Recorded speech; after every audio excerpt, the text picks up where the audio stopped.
And I really hope y'all get this tonight, that grace is not just a one-time deal. And the reason that I want you to get it so badly is because, the devil, he likes to come along, he likes to start saying, either he'll point to one thing and say, you're doing really good in this area over here, so you're earning God's favor over here, or he'll point over here and say, you messed up over here. So, you're going to have to work hard to kind of get back into good graces with God again. And he'll try to steer us off of this path of grace. And sometimes he's successful at it. I'm not a perfect person either, so I need to be reminded about this all the time. But what happens when he does that is we start to think that somehow we can earn this grace. Somehow we can do enough to either be worthy of it or to earn it in the first place. But if you look at the definition of grace, it is unmerited favor. Unmerited means it's something that we can't earn, we don't deserve, we can't work hard enough to get. And the way that we receive it is simply through belief.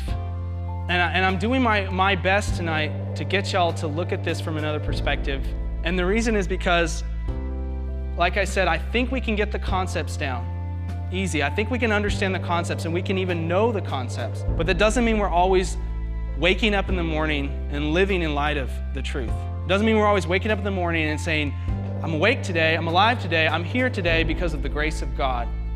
I get to go to school today, or I get to go do this or that today because of the grace of God. I get to be a new person today because of the grace of God.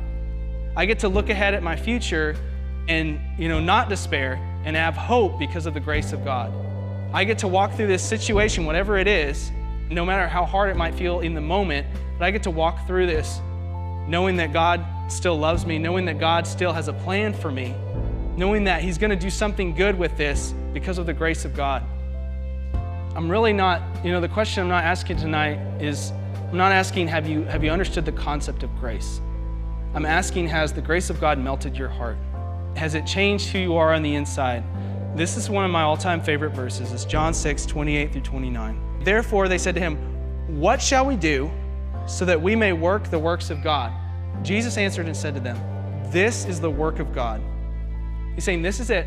This is it. Listen to me. I'm gonna spill the beans right now. This is it. This is the work of God, that you believe in Him whom He has sent. He's saying, you might have thought I was about to list off all these rules and regulations and laws, or all these things that I expect of you, but He says, I want you to believe.